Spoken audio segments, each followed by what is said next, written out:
Mummy, ये तो आपने बहुत अच्छा किया जो आप मुझसे मिलने आ गई। अरे, तुम आ गए ऑफिस से। देखो हमसे मिलने कौन आया है। मम्मी और तुम्हारी छोटी साली। कैसे हो दामाद जी? हाँ हाँ, ठीक हूँ मैं। मुझे क्यों आना है? जाओ काजल, तुम जाकर मेरे लिए पानी लेकर आओ, एक गिलास। राहुल, ये तुम कैसे बात कर रहे हो मेरी मम्मी से? मेरी मम्मी पहली बार इस घर में आई है। कम से कम ढंग से बात ही कर लो। मैं कह रहा हूँ ना, मुझे प्यास लगी है। क्या हो गया? अगर तुम्हारी मम्मी और बहन आई है, इनको चाय नाश्ता करवा और रुखसत कर। मुझसे ज्यादा बहस करने की कोई जरूरत नहीं। तुम्हें कहा है मुझे पानी ला कर दो, पानी लाने के बजाय कैसे मुझसे बहस की जा रही हो? अगर तुम्हें यही है ना कि मैं तुम्हारी मम्मी से सही से नहीं मिला, तो ठीक है, ये लो। मम्मी जी कैसी है आप? ठीक है, यहाँ तक सही पहुंच गई। सही है ना? अब जाकर पानी ला कर दो। दामाद जी, ये आप कैसे बात करें काजल से? मैं तो सोच रही थी आप मेरे काजल को बहुत खुश रखते होंगे, उसे प्यार करते हैं बहुत। लेकिन आप मेरे सामने इतनी बदतमीजी कर रहे हैं उससे, तो हमारे पीठ पीछे क्या करते होंगे? और रही बात ढंग से मिलने की, ना मिलो, कम से कम अपना मूड तो ठीक रखो ना। हाँ जीजू, आप किस तरह मम्मी से बात कर रहे हैं? अरे ये आपसे बड़ी हैं, आप यही लिहाज कर ले। और आप जब से आए आप इसे भी बदतमीजी किए जा रहे हैं। आप तो पढ़े लिखे इंसान है, एजुकेटेड है, यही लिहाज कर ले। वैसे आपसे बिल्कुल उम्मीद नहीं थी जीजू। तुम तो ना अपनी जुबान को लगाम ही रखो तो ही ठीक है। जब बड़े बात करो ना, तो छोटों को बोलना नहीं चाहिए। और रही बात हम दोनों मियाँ बीवी की, आपने अपनी बेटी की शादी मुझसे कर दी, तो ये हमारा मामला है। हम कैसे भी बात करें और कैसे ना करें, आपको बोलने की कोई जरूरत नहीं। आप दोनों मेहमान बनकर रहिए, मेहमान बनकर रहें, चाहे नाश्ता करें और जाए अपने घर। हम दोनों के दरमियान ना आग लगाने की कोई जरूरत नहीं। आपको चाहिए आप उसको समझाएं। समझाने के बजाय मुझे ही उल्टा डांट रहे हैं और बोल रहे हैं। अरे मैं थका हारा ऑफिस से आया हूँ, किसी को लिहाज है कि नहीं? मुझे पानी देने के बजाय बस बहस की जा रही है। और मम्मी जी आप भी किससे साथ दे रही है इसे? राहुल, ये तुम किस तरह मुझसे बदतमीजी किए जा रहे हो? अगर मुझसे बदतमीजी करनी है तो कम से कम मेरी बहन और माँ से तो ना करो। तुम्हें क्या हो गया है? तुम ऐसे तो ना थे। हाँ मैं कर रहा हूँ बदतमीजी। अगर तुम चाहती हो ना कि मैं इन दोनों के साथ और बहस ना करूँ, तो अच्छा ही है तुम्हारे लिए। जाकर पानी लेकर आओ मेरे लिए, क्योंकि मेरा मीटर पहले ही घुमा हुआ है, इससे पहले और घूम जाए। मेरे सर में आगे बहुत दर्द है। जी ना, मैं गुस्से में कुछ और कह दूं, फिर तुमसे बर्दाश्त नहीं होगा। अब जा पानी लेकर आ। जी लाती हूँ। सारा मूड खराब कर दिया मेरा। मम्मी, हमने जीजू को क्या समझा था, उसे क्या निकले? वही तो मैं सोच रही हूँ, अगर हमारे सामने इतनी बदतमीजी कर रहे तो मेरे बेटे के साथ कैसा रवैया रखता होगा। अच्छा हुआ हम आज आ गए और खुद ही असलियत देख ली इसकी। अब तो मैं अपनी बेटी को यहाँ एक मिनट भी नहीं रुकने दूंगी। राहुल, मैं पानी ले आई हूँ। रखो उधर ही, मैं आता हूँ। मम्मी, मुझे नहीं पता था कि राहुल आपसे इतनी बदतमीजी करेंगे। अगर मुझे पता होता ना तो मैं आपको यहाँ आने से मना कर देती। अरे नहीं बेटा, अच्छा हुआ हम लोग यहाँ आ गए और इसका असली रूप देख लिया। अब हम तुम्हें यहाँ पर एक मिनट भी रुकने देंगे। चल मेरे साथ चल। अरे नहीं मम्मी, ऐसी कोई बात नहीं। राहुल बिल्कुल भी ऐसे आदमी नहीं है, पर पता नहीं कि उनको आज क्या हो गया है। वो क्यों उल्टा सीधा बोल रहे हैं, इतनी बदतमीजी कर रहे हैं मुझसे भी और आपसे भी। हालांकि उन्होंने मुझसे कभी बदतमीजी नहीं की। मम्मी मुझे बहुत शर्मिंदगी हो रही, मैं आपको बता नहीं सकती। प्लीज मुझे माफ कर दीजिए, मेरी वजह से आपको आज कितना कुछ सुनना पड़ा। अरे नहीं नहीं बेटा, तू क्यों शर्मिंदा हो रही है? शर्मिंदा तो मैं हूँ कि मैंने तेरे लिए कैसा लड़का ढूंढा, ऐसा घर ढूंढा जो तुझे इज्जत भी ना दे सका। बेटा मुझे लगा दमाची तेरी बहुत केयर करता है, तुझे बहुत अच्छे से लगता है। बस यही देखने के लिए आज मैं आ गई यहाँ पर जब आई और क्या देख रही हूँ मैं, मुझे बहुत बुरा लग रहा है इस तरह तुम दोनों को देखकर। दीदी, कि सच में जीजू आपसे जिस तरह का रवैया रखते हैं, मुझे तो लगा वो बहुत अच्छे, पर यहाँ आकर लग रहे हैं वो बिल्कुल भी अच्छे नहीं। अरे नहीं पारो, वो बिल्कुल भी ऐसे नहीं है। मैं तो खुद हैरान हूँ, उन्हें मुझसे कभी बदतमीजी नहीं की, पर आज उन्हें पता नहीं क्या हो गया है, किस तरह बदतमीजी किए जा रहे हैं। हो सकता है कि ऑफिस में कोई काम हो या किसी से झगड़ा हो गया, उससे गुस्सा आकर घर में निकल रहा हो। पर जो भी है, इन्हें ऐसा नहीं करना चाहिए था, ये गलत है। बेटा इतनी बेइज्जती सुनने के बाद मैं यहाँ और नहीं रुक सकती। मैं तो सोचा था आज मैं तेरे घर में तेरे साथ ही रहूंगी, पर यहाँ अब मैं एक कदम भी नहीं रुकूंगी। अरे नहीं मम्मी, अगर आप इस तरह यूं नाराज होकर यहाँ से चले गए, मुझे बिल्कुल अच्छा नहीं लगेगा। कम से कम आज रात ही रुक जाए यहाँ पर। नहीं बेटा, हो सकता है कि दमाजी को हमारे यहाँ ना बिल्कुल अच्छा ना लगा। मैं अब यहाँ नहीं रुकूंगी, मैं जा रही हूँ, अभी जाऊंगी मैं। चले ठीक है मम्मी, मुझे वाकई में बहुत बुरा लग रहा है, पर इतना कुछ हो गया, मैं आपको फोर्स भी नहीं करूंगी कि आप यहाँ पर रुके। मम्मी मैं ऐसा करती हूँ, आपके लिए टैक्सी बुक कर देती हूँ, ठीक है? आप आराम से चले जाइएगा उसमें। नहीं नहीं बेटा, हम खुद ही चले जाएंगे, तू पहले परेशान है और टेंशन न ले हमारी। हाँ दीदी, अब ज्यादा ना सोचे, हम लोग खुद ही चले जाएंगे। हाँ बोलो, क्या बात करनी है तुमने? अच्छा, इतनी जल्दी? मुझे तो लगा था हम लोग बैठकर बातें शातें करेंगे, बहुत मजा आएगा। चलो कोई ना, अब जा रहे हैं तो ठीक है, चले जाए।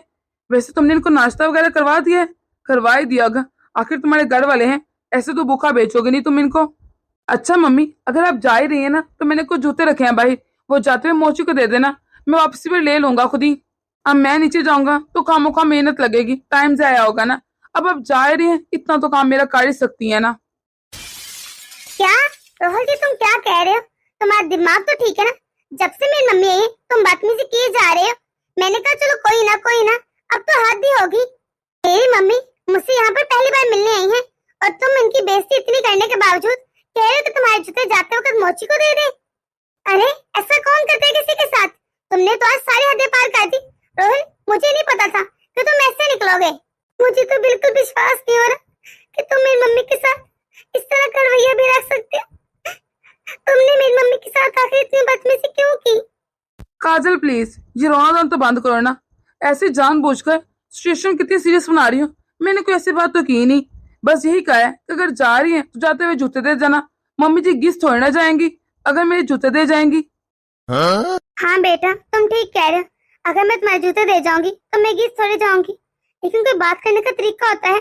जब से मैं आई हूँ तुम हम लोग से बदतमीजी किए जा रहे हो। बात करने का भी तो कोई तरीका होता है ना, बस बदतमीजी किए जा रहे हो। और वैसे भी मैं क्यों दूं तुम्हारे जूते? क्या मैं तुम्हारे घर की नुकरानी हूँ? तुम तो मेरे साथ ऐसा रवैया रख रहे हो जैसे मैं तुम्हारे घर की नुकरानी हूँ। हाँ तो मेरी माँ भी ना नुकरानी नहीं और ना ही तुम्हारी बेटी की नुकरानी है। क्या मतलब? ये तुम क्या कह रहे हो? किसने कहते कि तुम्हारी माँ इस घर की नुकरानी है? अरे इसने, ये तुम्हारे पास तो तुम्हारी बेटी बैठी ना, इसने कहा है मेरी माँ को नुकरानी। क्यों काजल, कुछ याद है कि नहीं? पता है काजल, वो कल मुझे डेट पे लेकर जा रहा है। अरे वाह, ये तो बहुत अच्छी बात है। बेटा मैं नीचे से सब्जी ले आई हूँ। अरे बुढ़िया, तुम्हें किसी ने तमीज नहीं सिखाई कि जब किसी के घर के अंदर जाते हैं तो दरवाजा खटकाकर या बेल बजाकर जाते हैं, यूं ही मुंह उठाकर नहीं चले जाते। अरे काजल, ये कौन है बुढ़िया कि तुमने इसको कोई तमीज नहीं सिखाई? मुझे लगता है तुम्हारे घर की नौकरानी है ये। अगर ये नौकर है तो नौकर की तरह ना, क्या मालकों की तरह अंदर घुसी आ रही है? अब खड़ी मेरा मुंह क्या देख रही हो? जाओ अंदर जाओ। और काजल, तू क्या यहाँ पे सब कुछ सुन रही है और देख रही है? कहना इस बुढ़िया को कि जा अंदर जाए। हाँ जाओ तुम अंदर, फालतू में यहाँ पे खड़ी होकर हमारी बातें न सुनो। जाकर ये अंदर रख लो, मैं देख लूंगी, तब तक तुम कोई और काम कर लो। और काजल, तुमने क्या ये बुढ़े बुढ़े नौकर रख रखे? तुम्हें कोई जवान नहीं मिला था? वो बस ऐसे ही। काजल, तुम्हारी दोस्त ने मेरी माँ को तुम्हारे सामने नुकरानी कहा और तुम कुछ कहने के बजाय बस चुपचाप सुनती रही। तूने एक बार भी अपनी दोस्त को ये बताना जरूरी नहीं समझा कि वो उस घर की मालकिन है, तुम्हारी सास है, ना कि कोई नुकरानी। तुम्हारी वजह से तुम्हें पता है मेरी माँ इतनी दुखी थी, दुखी होकर वो गांव चली गई। जब मेरी माँ ने मुझे रो रो कर ये बात बताई, मेरा तो दिल कर रहा था मैं तुम्हारा सर फाड़ दूं। मैं तो चाह रहा था उसी वक्त आकर तुमसे बात करूं, लेकिन फिर मैं सोचा क्या फायदा बात करने का, ऐसा तुम्हें समझ नहीं आएगा। इसलिए आज जब तुम्हारी माँ और बहन आई, मैंने इनसे बदतमीजी की ताकि तुम्हें एहसास हो कि किसी के माँ के साथ जब बेइज्जती करते हैं तो कैसा फील होता है। मम्मी जी, हो सके तो मुझे माफ कर देना, मैं आपके साथ बदतमीजी नहीं करना चाहता था, लेकिन मुझे यही तरीका सही लगा। मुझे लगा इस तरह काजल समझ जाएगी, मेरे पास कोई ऑप्शन नहीं था, इसलिए आपसे बदतमीजी कर डाली। काजल बेटा, दमाजी क्या कह रहे हैं कि तुमने अपनी सास के साथ इस तरह का रवैया रखा? क्या मैंने तुम्हें ये संस्कार दिए थे? मुझे लगा दमाजी गलत है, वो हमारे साथ गलत कर रहे हैं, उनको कोई तमीज नहीं है, हमने गलत चॉइस की। पर मुझे पता ही नहीं था, जहाँ तो बात उल्टे मेरी बेटी ही गलत है। अरे मैं तुम्हें ये सिखाया था कि अपने ससुराल में जाकर बड़ों से बदतमीजी करना। अगर तुम मैके में अपने माँ को छोड़ कर आई हो तो ससुराल में तुम्हारे सास और ससुर तुम्हारे माँ बाप हैं, तुम ये क्यों बोल गई काजल? अरे मुझे तुझे अपनी बेटी कहते हुए शर्म आ रही है? क्या ये मेरी बेटी है? ये संस्कार दिए मैंने तुझे कि तू इस तरह बदतमीजी करते फिर बड़ों से और अपनी सास से? नौकर ही बना दिया। दामाद जी मुझे माफ कर दे, मैंने आपको गलत समझा, पर मुझे नहीं पता था यहाँ तो मेरी बेटी गलत है। इसने आपके साथ क्या क्या किया मुझे नहीं मालूम था। मैं अपनी बेटी को समझाऊंगी। काजल तुम्हारे लिए यही बेहतर है कि तुम जाकर गांव से अपनी सास को मनाकर यहाँ लेकर आओ। अरे जब तुमने देखा कि तुम्हारी माँ के साथ दामाद जी ने कितनी बदतमीजी की तो तुम्हें कितना बुरा लगा, तो तुमने सोचा है दामाद जी को कितना बुरा लगा होगा जब उनकी माँ के साथ तुमने ही सब कुछ किया, वो भी अपने दोस्त के सामने। तुमने अपनी सास को नुकरानी ही बना डाला। कुछ शर्म है बाकी थी कि नहीं? मम्मी जी प्लीज मुझे माफ कर दीजिए, मुझसे गलती होगी। और राहुल तुम भी मुझे माफ कर दो, तुमने बिल्कुल ठीक तरीका चुना। मुझे मुझे वाकई इसी तरह समझाना चाहिए था। आज तुमने जब मेरी मम्मी की बेइज्जती की तो मुझे लगा कि बेइज्जती करना होता क्या है। मुझे एहसास हुआ कि कितना बुरा लगता है जब हम दूसरों की इंसल्ट करते हैं।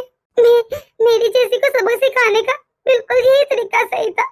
लेकिन राहुल मैं आपसे प्रॉमिस करती हूँ कि मैं मम्मी जी को मनाकर ले आऊंगी और आइंदा उनसे कभी बदतमीजी नहीं करूंगी। बस एक बार मुझे माफ कर दो, मैं उनसे भी माफी मांग लूंगी, सब ठीक हो जाएगा। प्लीज तुम मुझे माफ कर दो। चलो शुक्र है काजल तुम्हें एहसास हुआ। मैं तुम्हारी मम्मी की बेइज्जती नहीं करना चाहता था, लेकिन तुम्हें बस उस दर्द से रोशनास करवाना चाहता था जो मुझे हुआ, मेरी मम्मी को हुआ। मैं मानता हूँ मेरा तरीका गलत था, लेकिन मेरे पास कोई ऑप्शन नहीं था। मैं तुम्हें और तरीके से समझा नहीं सकता था, इसलिए मुझे यही सही लगा। दोस्तों उम्मीद करती हूँ आपको ये स्टोरी पसंद आई होगी। अगर आप इस चैनल पर नए हैं तो जल्द से सब्सक्राइब कर दें ताकि हमारी हर नई आने वाली वीडियो आप तक आसानी से पहुंच सके। कमेंट करके ये जरूर बताइएगा कि आपने कभी अपनी जिंदगी में ऐसा वाकया देखा है या आपके साथ ऐसा हुआ है। तो मिलते हैं अगली वीडियो में, अपनी दुआ में याद रखिएगा।